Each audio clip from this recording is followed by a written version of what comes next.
오늘도 부르심에 응답하여 하나님 앞에 나와 좋은 만남을 갖는 사랑하는 성도 여러분께 은혜와 사랑, 믿음과 희망이 충만하시기를 성어버이, 성자, 성령의 이름으로 축원합니다. 아멘. 예, 반갑습니다. 역시 제가 설교한 날이 맞군요. 엊그제 감리교신학대학교 후배를 하나 만났습니다. 그 후배는 지금 현재 기독운동 진영에서 실무자로 일을 하고 있는데 요즘 너무 많이 힘들다 그런 하소연을 합니다. 힘들다 그러더니 어느 날 갑자기 연락을 끊고 잠수를 탄 지 3주 만에 저를 만나고 싶다고 저한테 연락을 해서 제가 점심도 사주면서 이런저런 이야기를 나누었습니다. 저 잘했죠? 다들 한 달 동안 잘하는 좋은 일들 하나씩 다 하셨죠? 저뿐만 그런 게 아니라. 네. 그 후배 녀석이 힘들다고 하는 이유를 들어보니까 지금 심각한 그 무기력증에 이렇게 빠져 있더라고요. 그래서 왜 그런 거에 빠지게 되었나 곰곰이 자기가 생각을 해보니까 결정적인 계기가 된 게 세월호 사건이었다 이렇게 생각이 된다 그러더라고요. 그가 기독운동을 한다고 해서 실무자로 이 사회운동 진영에 나와가지고 활동을 하는데 맨 처음으로 만난 사건이 세월호 사건이었었는데 그게 엄청나게 충격적인 사건이잖아요. 무게도 크고 그런 사건이었었는데 그런 사건을 겪은 것도 충격이었죠. 근데 1년 동안 정말 이 세월호 사태를 어떻게 해서든지 좀 정리를 해보고 또 유가족들이 원하는 바로 좀 들어주기 위해서 참 많이 애를 썼어요. 1년 동안 참 많이 애를 썼죠. 그런데 자기가 이렇게 돌아보니까 해결된 게 하나도 없더라는 겁니다. 오히려 점점 더 잊혀지고 이제는 유가족 그만해라, 지겹다 이런 얘기들도 나오고. 근데 그런 또 상황에서 기독운동이라고 하는 것들이 정말 뭐 열심히 하긴 하지만 정말 소위 한 줌도 안 되는 무리들이 모여가지고 매주 기도하고 뭐하고 그래봤자 그게 무슨 의미가 있겠느냐. 기독운동이 이렇게 무능한데 과연 누가 기독운동에 희망을 갖고 같이 와서 함께 하겠느냐. 또 사람들은 이런 무능한 국가와 이런 정치, 이런 체제에 지금 절망하고 있는데 앞으로 이 나라가 어떻게 될 거냐. 뭐 이런 생각들이 복잡하게 다 범벅이 되면서 무기력감을 심하게 느꼈다. 이런 얘기를 이 후배 녀석이 하더라고요. 네.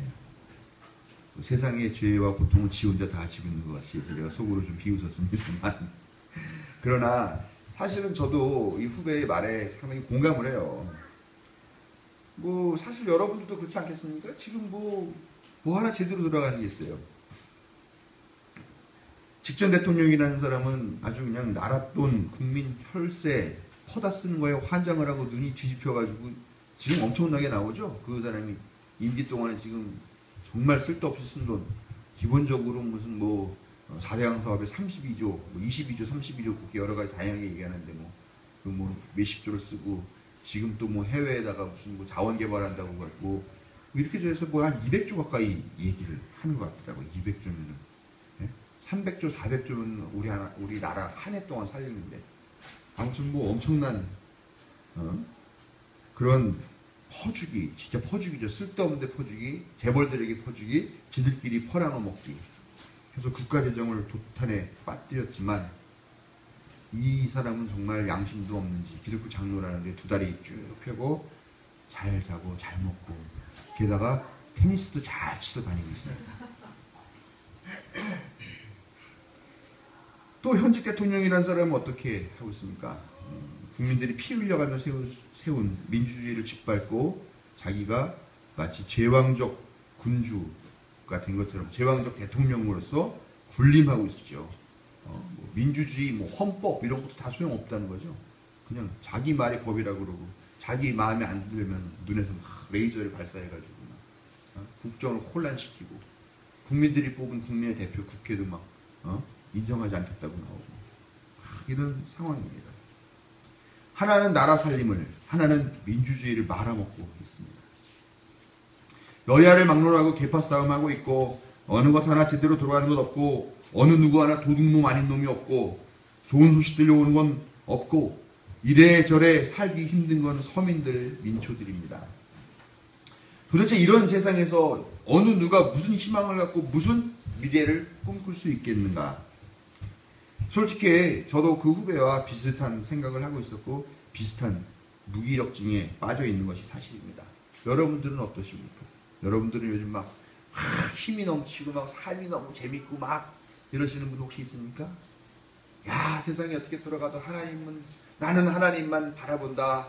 세상 등지고 십자가 보내. 그러면서 막 종교적 무아지경에 빠져 계시는 분 있습니까? 예, 제가 보기에는 아마 우리 교회는 없을 것 같아요. 이런 시대에 어떻게 해야 됩니까, 우리가? 희망 온 시대에 우리가 그냥 이래서 뭐하냐, 빨리 주님 품으로 가자 그러고 그냥 다 같이 옛날 오대양 뭐 그런 것처럼 영생교 이런 데처럼 가가지고 손잡고 한강가에서 뛰어내릴 수도 없잖아요. 죽지 못해 산다고 하루하루 그냥 버티면서 살아가야 할까요? 제일 좋은 거는 이민이 정답인데 갈 사람은 다 가고 지금 남아있는 사람은 갈 수 없는 사람들만 남아있는 것 같아요. 그리고 갈 수 없는 노예 같은 사람들 위해 군림하는 부자들 같은 사람들만 남아있는 게 아닌가 그런 생각도 참 해봅니다. 출애굽의 기회를 놓쳤어요, 우리는. 뭐 기독교인이 자살을 할 수도 없고 근데 기독교인이 그렇다고 오늘 같은 날 정말 의미 없이 무의미하게 하루하루 그냥 죽지 못해 그렇게 사는 삶을 살 수가 없는 거잖아요. 왜냐, 우리는 입으로 뭐 하나님이 최고, 뭐 믿음이 최고, 뭐 신앙이 최고 이런 고백들을 많이 하고 있는데 그런데 과연 우리는 그렇게 믿음 뭐 신앙 하면서 그 신앙이 뭘까 하는 그런 저도 고민을 하고 있는데 오늘 그런 고민 가운데 오늘 말씀을 만나게 됐고 이 말씀으로 묵상을 하게 되어서 이 말씀 같이 나눠보고자 합니다. 여러분, 믿음 다 아시죠? 믿음 너무나 잘 아는 교회에서 결코 빼먹을 수 없는 단어 믿음입니다. 오늘 말씀 보니까 예수님은 뭐라고 그러시냐, 겨자씨만한 믿음. 겨자씨 보신 적 없죠? 어렵게 생각할 필요 없어요. 겨자씨 그러면 우리식으로 말하면 코딱지라고 생각하시면 돼요. 겨자씨만한, 코딱지보다도 적은, 아니면 코딱지만한 그런 코딱지만한 믿음이라도 있다면 뽕나무가 뽑혀서 바다에 심겨질 것이다 라고 예수님이 개뻥을 치십니다. 말도 안 되는 황당한 소리죠. 왜 우리 지도자가 이런 황당한 소리, 말도 안 되는 소리를 하셨을까요? 아니, 믿음이라는 게 무슨 초능력입니까? 믿음 그러면 갑자기 이 화분에 있는 화분 전체도 아니고 화분에서 뭐 화초만 쭉 뽑혀가지고 날아가서 바다에 덩도 아니고 퉁 하면서 뿌리만 탁 잠기게. 그게 무슨 만화 영화에서도 그렇게 하면 아무도 안 보는 재미없는 만화가 될 텐데 왜 그런 말씀을 하실까요? 수경재배를 하겠다? 그러나 뭐 이런 게 뭐 짠물에 들어가면 이렇게 살아남아요? 여러 가지로 다 말도 안 되고 논리도 안 되고 그러는 이야기를 예수님께서 하시는데 이게 무슨 말씀인 거 아니? 말도 안 될 것 같은 엄청난 일이 믿음, 그것도 아주 코딱지만한 그런 작은 믿음이라도 있으면 가능하다라는 그런 말씀을 해주신 게 아니라 핵심이죠. 근데 정말 믿음이라는 게 그렇게 초능력이며 만병통치약이며 우리를 슈퍼맨으로 만들어주며 모든 것을 다 가능하게 하는 그런 것일까? 여러분 어떻게 생각합니까? 그런 것 같습니까? 누가 내 그러셨어요? 한 권사님 때문에 설교가 안 돼, 설교가. 꼭 내가 의도하는 반대대로 자꾸 말씀을 하셔요. 한 권사님하고 저하고는 믿음이 있는 것 같습니다. 저는 아멘. 저는 그렇다고 고백을 합니다. 한 권사님도 그렇다고 고백을 하셨는데요. 믿음이야말로 오늘날 우리를 휘감고 있는 이 무기력증과 이 절망과 이 고통과 이 패배주의를 이길 능력이 된다는 것을 저는 분명하게 오늘 여러분 앞에 고백하고 여러분들도 이 사실을 믿으시기를 부탁을 드립니다. 믿음이라고 다 똑같은 믿음이 아니죠. 자, 첫째, 무슨 믿음이냐? 따라해봅니다. 하나님은 전적인 사랑이시다. 하나님은 전적인 사랑이시다. 하나님은 전적인 사랑이시다. 하나님은 전적인 사랑이시다. 하나님은 전적인 사랑이시라는 이 믿음이 바로 오늘을 이기는 능력이 됨을 확신하시길 바랍니다. 저는 얼마 전까지만 해도요, 하나님이 과연 사랑이실까 이런 고민했습니다. 아마 그런 거 많이 고민할 겁니다. 우리 기독교 별로 안 좋아하는 사람들도 그런 얘기 많이 하죠. 하나님이 사랑이시라고 그러는데, 사랑의 하나님이라는데, 그런 하나님이 왜 그 구약성서 보면은 다른 가나안 정복 전쟁을 하면서 왜 다른 민족, 이방 민족을 다 죽이라고 하는데, 전쟁하는 군인도 아닌 여자와 노인과 아이들과 심지어는 그 동물들까지 가축들까지 다 죽여버리라고 그러냐? 그게 무슨 하나님이냐? 그렇게 홀로코스트, 그렇게 학살을 자행하는 그런 살육을 명령하는 그런 신이 무슨 사랑의 하나님이냐? 이런 얘기 많이 하더라고요. 저도 그런 고민들이 갖고 있죠. 그러나 한 가지 이런 생각을 해봅니다.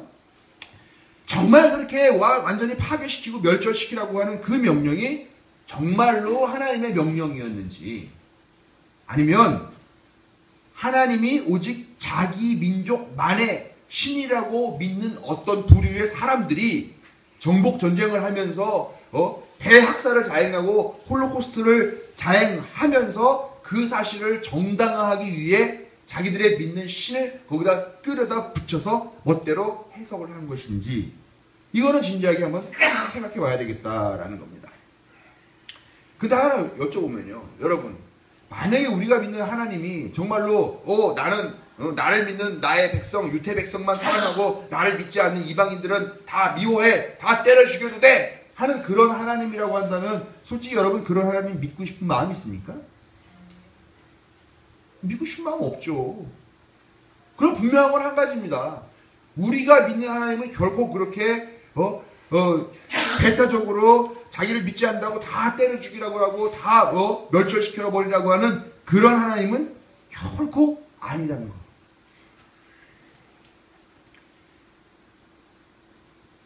유태인도 아닌 우리가 그런 제 멋대로이고 민족이 다르다는 이유로 자기 피조물 기꺼이 살해하라고 시키는 그런 신을 여전히 믿고 숭배할 필요가 있는가? 믿어야 하는가? 이거는 무르나 마나 뻔한 대답이죠. 예, 믿을 필요 없습니다. 그런 신이라면 믿을 필요 없습니다. 믿어서는 안 되죠. 오히려 그런 신을 믿는 사람들이랑 같이 싸워야 됩니다. 그래서 안 된다고. 우리가 지금 제일 욕하고 있는 종교가 어떤 종교입니까? 이슬람이죠, 이슬람. 이슬람이 그렇게 하고 있지 않습니까? 자기네 믿음으로 막 자살 폭탄 테러 다. 근데 우리가 그들 보고 야, 참 좋은 신이다 그러지 않죠? 왜 그러냐? 근데 사실 알라 신이 가르친 게 아니죠. 알라 신을 자기 멋대로 해석하는 과격 이슬람 단체들이 그렇게 하는 거잖아요. 똑같은 거예요, 사실. 유대교라는 게 과격 이슬람 단체는 똑같이 그런 내용들이 성경에 기초가 있는 거예요. 우리가 믿는 하나님은 결코 그런 하나님이 아니다라는 겁니다. 유대인들의 고백, 심지어 그것이 성서에 쓰여있는 내용이라 할지라도 하나님에 대한 우리의 신앙을 그렇게 멋대로 제한해서는 안 됩니다. 성서가 틀리는 거예요. 성서를 쓰는 사람들이 잘못 쓴 겁니다. 우리가 믿는 하나님은 전적인 사랑의 하나님입니다. 우리는 만물을 창조하시고 그 피조물들을 보시면서 막 너무 사랑스러워서 아이고 너무 이뻐 참 보기 좋다 하면서 너무 예뻐서 어쩔 줄 몰라 하시는 그런 하나님을 믿고 있다는 사실을 우리는 분명히 고백해야 될 줄로 믿습니다. 또 하나 있어요. 그럼 왜 하나님은 우리가 고통당하고 이렇게 어려움에 빠져있고 왜 이런 참사를 당하게 놔두실까? 그런 질문들도 많이 하죠. 예, 저도 참 이거 궁금했어요. 야, 하나님 살아있어. 하나님 정의라는 게 있어. 야, 하나님 살아있다면 어떻게 저렇게 못된 놈들이 저렇게 활개치고 다니는 걸 가만히 놔두실까? 왜 선한 사람들이 고통받게 놔두실까? 왜 무지한 사람들이 저렇게 물속에 빠져 죽는 일들이 벌어질까? 하나님 정말 있을까?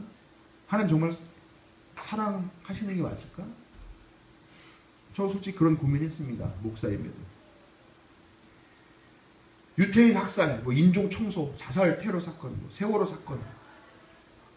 또 왜 한반도 같이 이렇게 정말 원하지 않게 외세에 의해서 분단돼가지고 이렇게 지금 70년을 이렇게 살고 있는 이런 나라가 있는데 왜 미국 같은 국제 깡패들이 와가지고 설치게 하는 그런 꼴들을 가만히 보고 놔두실까? 도무지 이해 안 되는 일들이 많다는 겁니다. 근데 제가 최근에 책을 보다 깨달았습니다. 아, 그것마저도 하나님이 전적으로 우리를 사랑하시기 때문이구나. 왜냐? 우리가 잘못해요. 인간들이 잘못해서 여러 가지 좋지 않은 일들이 나타나긴 합니다. 근데 만약에 하나님이 유태인 학살이나 뭐 세월호 사고나 이런 걸 막으셨다면은 역사는 참 좋겠죠. 우리 희생자들은 희생자들 생기지 않았을 거고 유가족들의 가슴에도 아픔이 생기지는 않았을 것은 분명합니다만 결국 그것은 인간들이 만들어가는 역사라는 거죠. 하나님은 우리 인간들의 역사를 존중하시는 거예요. 그래서 비록 나쁜 일인 게 보이긴 하지만 자기가 일종의 폭력을 써가지고 우리의 길을 탁 막아버리고 이렇게 하면 안 돼! 하는 방식으로 우리를 사랑하시는 게 아니라 니들이 선택하는 그 모든 것든지 다 니들이 알아서 할 만큼 나는 너희를 신뢰하고 나는 너희를 존중하고 나는 너희를 아낀다 라고 하는 그런 사랑의 표현일 수 있겠다라는 그걸 책을 보면서 깨달은 거예요. 아, 하나님 저쪽으로 사랑하시는구나. 우리 어린아이 사랑할 땐 그러죠. 안 돼. 그거 위험해. 하지 마. 근데 하나님은요. 우리 인간을 만드는 처음부터 그렇게 어린아이를 다루는 식의 방식으로 사랑하지 않으시고요. 성인들을 대하는 사랑을 해주시더라고요. 아담과 하와가 맨 처음에 선악과를 따먹을 때. 그거 왜 못 먹게 하지? 왜 가만 놔뒀어요? 근데 하나님은 이미 아담과 하와를 만든 그때부터 우리를 사랑하시는데 우리를 성인으로서 최대한 존중하고 최대한 신뢰를 갖고 최대한 우리의 선택을 존중하는 그런 방식으로 사랑을 하시더라라는 겁니다. 우리가 잘해야 되는 거죠. 아무튼 하나님은 그렇게 우리를 전적으로 사랑하시는 분이시고 우리를 창조하는 그 순간부터 사랑하시는 분이고 하나님은 그 어떤 것에도 제한받지 않고 심지어는 성서에 있는 내용으로부터도 제한받지 않으시고 전적으로 우리를 사랑하시는 분이라는 사실을 믿을 때, 그 믿음을 가질 때 우리는 이 시대를 돌파할 능력을 얻게 됨을 믿으시기를 바랍니다. 예, 오늘 첫째, 둘째, 셋째까지 가야 되는데 이제 첫째가 끝났네요. 시간이 야속합니다. 둘째로 하나님의 사랑은 반드시 승리한다 하는 믿음이 능력임을 확신하시기 바랍니다. 여러분, 역사는 진보한다는 철학적 명제가 있습니다. 역사는 여러분들이 보시기에 진보하는 것 같습니까? 퇴보하는 것 같습니까? 우리 임수사님 퇴보하는 것 같아요? 네. 저도 그런 생각을 할 때가 참 많이 있습니다. 예, 맞아요. 마르크스나 헤겔 같은 철학자들은 역사가 이렇게 진보하는 것 같기도 하고 퇴보하는 것 같기도 하고 이렇게 계속 그 역사의 부침을 반복하긴 하지만 결국은 이렇게 좋았다 나빴다 좋았다 나빴다는 게 이렇게 나선형 구조로 점점 올라가면서 궁극적으로는 역사가 진보한다라고 하는 그런 주장을 하고 있습니다. 뭐 좋을 때도 있고 나쁠 때도 있고 막 그래요. 지금은 참 나쁜 때인 것 같아요. 그렇지만 결국은 그런 것들이 정반합의 원리에 의해서 끊임없이 작용을 하고 그래도 궁극적으로는 인간의 의지와 또 지성이 진보를 이루게 될 것이다. 이런 생각도 갖고 있는데 인류의 역사가 시작된 이래로 우리 인류는 지적으로 영적으로 물질적으로 부침을 거듭하면서도 전체적으로 조감해 볼 때는 인류는 나쁜 결정을 해왔던 때가 많이 있지만 그 나쁜 결정에 대해서 그래도 항상 반성하고 그래서 그 이후에는 더 나은 선택을 하면서 진보해 왔다. 그렇게 평가를 할 수가 있을 것입니다.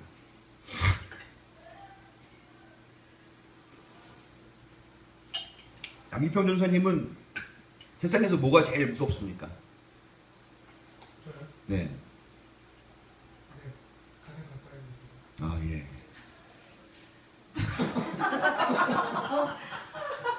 네. 짜고 한 건 아니지만 어쩔 모르겠어요. 그렇죠? 우리 윤 집사님은 전혀 안 무서운 것처럼 이렇게 여유를 부리시고 네? 그런 표정을 짓고 계시는데 제가 한 40대 중반 살아보니까 모든 남자들이 가장 무서워하는 거는 여자예요. 네. 여자. 아내건 여자친구건 뭐건 하여간 다 무조건 여자를 제일 무서워하는 것 같더라. 근데 오늘날 사실 여성이 남성 위에 있지 않나 생각합니다. 여러분, 구약성서 시대에는 여성이 어떤 존재였습니까? 예? 사람 취급조차도 못 받는 그런 존재였습니다. 남성의 성욕을 해결하는 그런 도구 정도밖에 안 됐고 자손을 생산하는 그런 짐승? 뭐 이런 거, 또 소유물, 그냥 재산으로 언제라도 이렇게 갈아치거나 팔아치우거나 할 수 있는 그런 재산 정도로만 생각했던 것들이 바로 여자라는 거죠. 근데 지금 여자 어떻습니까? 지금 남자들이 다 가장 무서워하는 존재가 됐고요. 예, 투표권도 갖고 있고 또 인간으로 존중받고 있고 여전히 부족하긴 하지만 사회에 진출해서 그런 역할들도 감당하고 있습니다. 예? 대통령도 여자. 아, 예. 좀 생각해 봅시다. 예. 아무튼 다 그렇게 지금 여성의 권리를 그렇게 여자도 당당한 인간으로서 존중을 받고 그렇게 사는 시대가 됐습니다. 아이들은 어떻습니까? 아이들도 옛날에는 성서시대에는 사람으로 취급받지 못했습니다. 그러니까 다 뭐 이 어린아이 하나와 같지 않으면 천국에 들어갈 자가 없다. 그러니까 다들 눈가리 뒤집혀가지고 뭐요? 저는 사람 같지도 않은 게 돼야지 우리가 천국 가야 된다고요? 이런 식으로 반문하면서 예수님이랑 대화를 하는 내용이 나오죠. 어린아이는 사람이 아니었습니다. 미성숙한 존재. 근데 어린아이들 지금 어떻습니까? 가장 많이 보호받아야 될 존재로서 그렇게 하죠. 요즘은 아이들뿐만이 아닙니다. 동물들이요. 동물들. 미국 같은 경우는 한 해에 사회복지를 위하여 지출하는 비용보다 애완동물들을 건사하기 위해서 들어가는 비용이 훨씬 더 많이 추월한 게 이미 십몇 년 전부터 그렇게 됐다는 거죠. 지금 우리나라도 마찬가지가 되고 있지 않나라고 생각합니다. 여기 한 걸음 더 나가서요. 요즘은 동물신학이라는 게 나왔더라고요. 옛날에 동물은 영혼이 없다. 그렇게 생각을 했는데요. 요즘은요. 동물도 영혼이 있고 동물을 위한 천국도 있고 동물도 천국에 갈 것이다. 이런 이야기들을 신학이라는 이름으로 하는 그런 이야기들까지도 나오고 있습니다. 예. 좋다 나쁘다에 대해서는 잘 모르겠지만 어쨌건 그런 생명에 대한 존중의식들이 많아진 거죠. 요즘 또 아주 핫한 이야기가 그 LGBT, 레즈비언, 게이, 바이섹슈얼, 그다음에 트랜스젠더라고 하는 성소수자들에 대한 그 인권의 이야기가 참 많이 나오고 있어요. 성서는 뭐라고 얘기하고 있습니까? LGBT에 대한 다양한 그런 종류에 대해서는 얘기를 하지 않고 있습니다. 분명한 거는 남색하는 남자는 성 밖으로 끌고 나가서 돌로 쳐 죽여라 라고 이야기를 합니다. 남색이라는 것은 요즘식으로 말하면 게이를 말하는 거죠. 남성, 동성 연애자를 이야기를 하고 있습니다. 근데 어떻습니까? 기독교, 개신교 신학의 보루라고 할 수 있는 미국에서 최근에 동성 간의 결혼을 합법으로 인정하게 되었죠. 머지않은 미래에는 우리 한국에서도 동성애가 눈치를 받지 않게 될 거라고 생각합니다. 그들도 하나의 인간으로서 존중받고 인간적인 또 국민으로서의 권리를 누리게 될 날이 곧 오게 되지 않겠는가. 두 차례의 세계대전을 겪으면서 살리의 역사를 썼지만 인류는 반성하고 무기를 감축하고 평화롭게 살기 위한 모색을 하고 있습니다. 물론 이미 지금 갖고 있는 핵무기나 그런 중성자 무기로도 이 지구를 뭐 한 100번 정도는 파괴시킬 수 있는 그런 양이라고는 하지만 그래도 어쨌건 무기를 감축해야 된다는 그런 이야기들이 나오고 그 협상들을 하고 있습니다. 화석연료를 태우면서 환경을 오염시키는 게 불과 최근에 한 2, 3세기, 한 3세기 정도밖에 안 되는 이야기입니다. 그렇게 돼가지고 막 지금 지구 온난화 얘기가 나오고 막 그러고 있죠. 사람들이 이 세상은 그게 안 되겠구나. 생태계 파괴 이렇게 하면 안 되겠구나. 자성의 목소리를 내면서 이제는 친환경 에너지를 개발하면서 생태계를 생각하는 그런 일들이 있죠. 생명, 또 사랑 이런 가치들이 되게 중요하게 어쨌건 살아남고 그런 세상을 만들기 위해서 그렇게 흘러가게 됩니다. 우리나라도 그렇죠. 우리나라도 과거에 정말 아픈 역사들이 많이 있지만 그런 것들 다 치유되고 화해되는 방식으로 이렇게 나아가고 있습니다. 지금 잠시 반의 시대를 맞고 좀 주춤하고 있는 것은 사실입니다만 그래도 결국은 또 합의 세계로 갈 것이라고 확신을 합니다. 성서에 이 지금까지 말한 이런 뭐 화석 연료가 어쩌고 LGBT 어쩌고 동물 신학이 어쩌고 무슨 뭐 여성의 인권이 어쩌고 이런 얘기는 하나도 안 나와요. 이런 내용들이 성서에 있건 없건 하나님의 사랑이 이 모든 과정 안에 배후로 배어 있다라고 한다라는 것. 그리고 그 사랑이 결국은 승리해 할 것이며 최후의 의의 궁극적 승리를 향해 나아가고 있다라고 믿고 그렇게 우리는 고백해야 하겠습니다. 우리가 살아있는 동안 완결되는 일도 있을 거예요, 분명히. 그러나 우리가 죽은 다음에 그냥 바로 내 아들 때도 아니고 몇 대가 지나서야 그런 먼 훗날이 돼서야 성취되는 그런 내용들도 있을 겁니다. 그러나 결국 승리할 것을 믿으시기 바랍니다. 지금 당장은 시원치 않고 오히려 고통스럽고 안타까운 일들이 끊임없이 반복되고 그런 것처럼 보이지만 결국은 사랑이신 하나님에 의해 사람이 사람으로 존중받고 생명이 생명으로 귀히 여김받는 그런 방식으로 이 세계는 반성하고 그 반성을 듣고 진보하였고 앞으로도 계속 그렇게 승리할 것이라는 그런 흔들리지 않는 그 믿음이 바로 이 세계를 변화시키고 우리를 변화시키는 능력이 됨을 믿으시기를 부탁을 드리겠습니다. 끝으로 하나님의 사랑이 승리하도록 만드는 것은 하나님이 사랑이시라고 고백하는 하나님의 자녀들인 우리들 자신이라는 자각과 믿음이 바로 능력이 되는 것을 또한 믿으셔야 되겠습니다. 옛날에는 참 하나님이 우리 인간사에 개입하셔서 많은 뭐 기적도 보여주시고 놀라운 일도 보여주시고 그러셨던 것 같은데 요즘은 뭐 그런 기적이 없어요. 그렇죠? 뭐 홍해가 쩍쩍 갈라진다거나 뭐 메추리떼가 가다가 날아가다가 뚝 떨어져가지고 그걸 배를 채운다거나 죽었던 사람이 벌떡 일어나거나 또 뭐 교회 난간에 기대어서 성경 말씀 듣다가 뚝 떨어져가지고 죽었는데 일어나는 한 사람이나 뭐 그런 거가 별로 없습니다. 그렇죠? 목사한테 대머리라고 놀렸더니 곰이 뛰어나가지고 아이들 다 찢어 죽이고 막 이런 그런 게 없어요. 다행인 줄 아세요? 제가 대머리가 아닌 거예요. 이제 와서 생각해보면 사실 그때 하나님 무슨 기적을 많이 베푸셨다기보다는요, 그때는 자연에 대해서 잘 몰라가지고 너무 심화적으로 우리가 해석하고 또 과장했고 그랬던 게 아닌가. 솔직히 그런 게 좀 많이 남습니다. 물론 여전히 우리가 과학으로 또 우리의 인간의 지식으로 해결하고 설명할 수 없는 일이 많이 일어나고는 있습니다만, 그러나 요즘 옛날처럼 그렇게 하나님의 개입이 옛날 사람들이 고백하듯이 그렇게 개입이 많았느냐? 그런 것 같지는 않습니다. 아니 하나님은 인간을 사랑하시지만은 인간 사이에 그렇게 기적적으로 옛날처럼 그렇게 관여하시지는 않는다. 그런 고백을 오히려 더 많이 하지 않고 그러지 않나 하는 생각을 합니다.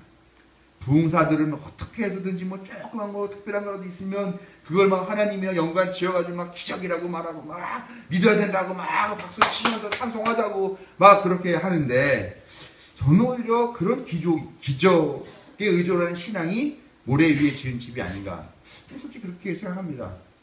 그 기적 보는 사람은요, 믿음이 막 그냥 캠프파이어 불 올라가지고 확 올라가지만 그 기적이 딱 끝나는 순간에 그 믿음도 끝나더라고요. 그럼 하나님의 사랑이 우리에게 나타나서 능력이 되는 건 어떻게 가능할까? 하나님의 사랑의 능력이라고 믿는 사람들이 하나님의 사랑을 실천할 때 비로소 무색, 무치, 무능, 무형의 하나님의 사랑은 색깔 있고 향긋하며 능력 있는 유형의 하나님의 사람들의 사랑으로 구체화된다는 것을 우리가 분명히 알아야 돼요. 하나님의 사랑이 능력이 있고 하나님의 사랑이 반드시 승리한다는 그런 믿음이 아무리 있다 할지라도 그 믿음을 삶에서 구체적으로 나타내고 드러내고 만들어가고 꾸며내고 하는 그런 사람들의 노력이 없다면 그냥 그거는 그냥 하나님은 사랑이야, 하나님의 사랑은 승리할 거야, 그냥 선언적 의미만 있지 거기서 끝날 뿐이지 아무것도 아니고 꿰지 않은 구슬 서말에 지나지 않는다, 공허한 울림에 지나지 않는다 라는 것을 우리가 알아야 된다는 겁니다. 전라일보 7월 1일자 신문에 이런 기사가 났습니다. 지난 14일 한 고등학생의 선행이 알려져 많은 이들에게 훈훈한 감동을 주는 일이 있었다.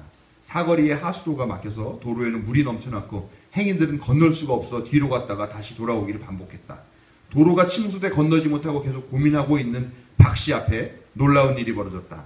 한 남학생이 무릎을 꿇고 발도 빠져가며 하수구를 찾아 이물질을 걷어내기를 수차례 반복하는 것이었다.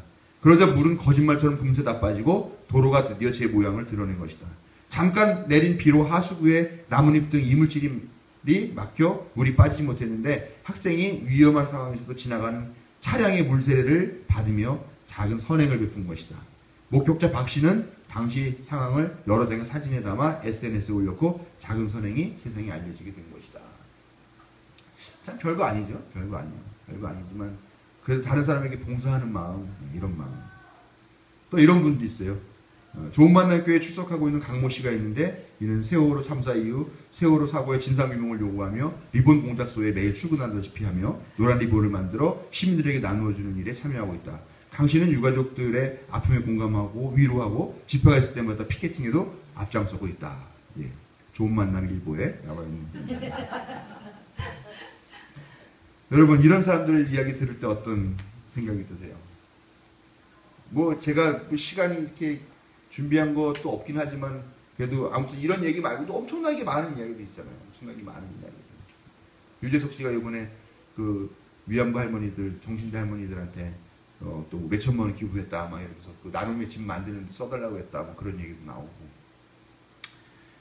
이런 이야기 들을 때마다 이런 생각하죠. 야, 참 힘들고 더럽고 나쁜 놈의 세상이지만 그래도 아직은 세상은 살만하구나 그런 생각 하시죠? 그러면서 야, 저런 사람들의 저런 노력이 헛되지 않게 나도 더 열심히 더 착하게 더 이웃과 나누면 살아야 되겠다 이런 마음 갖게 되죠. 야, 저렇게 앞장서서 저렇게 하시는 분들 내 저 사람들을 외롭지 않게 나도 옆에 가서 서줘야 되겠다. 오늘 미선희 교수님 얘기가 나왔는데 미선희 교수님가 정말 이렇게 허망하게 사진 보면 끔찍합니다. 그 길거리 가다 보면 고양이 터져가지고 채워주고가지고 내장 밟혀가지고 이렇게 나와 있는 거 있잖아요. 그걸 사람이라고 생각하면 돼요. 그 똑같아요. 그런데 무죄라죠. 예? 이런 상황들 겪었을 때 그때 어떤 또 학생인가 하나가 그 미선이와 효순이의 죽음을 애도하자고 촛불 들고 나온 게 결국 대한민국에서 촛불 집회라는 게 시작이 된 계기예요. 그 맨 처음 사람이 촛불 들고 나왔을 때 사람들이 저 사람의 저 촛불을 외롭게 해주지 말자. 미선이와 효순이는 물론이지만 저 촛불 들고 나오고 저 사람을 외롭게 하지 말자라고 해서 또 다른 사람이 초를 들고 나오고 초를 들고 나오고 초를 들고 나와서 그게 오늘날 촛불 집회가 된 거잖아요.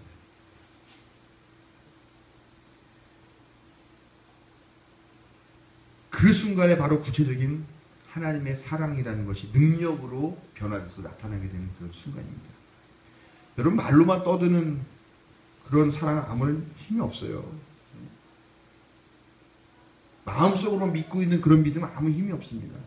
우리가 만들고 보여주는 사랑은 비로소 능력이 있습니다. 우리가 바로 하나님의 사랑을 승리하게 만들어야 할 당사자이고 주인공임을 믿으시기를 바랍니다.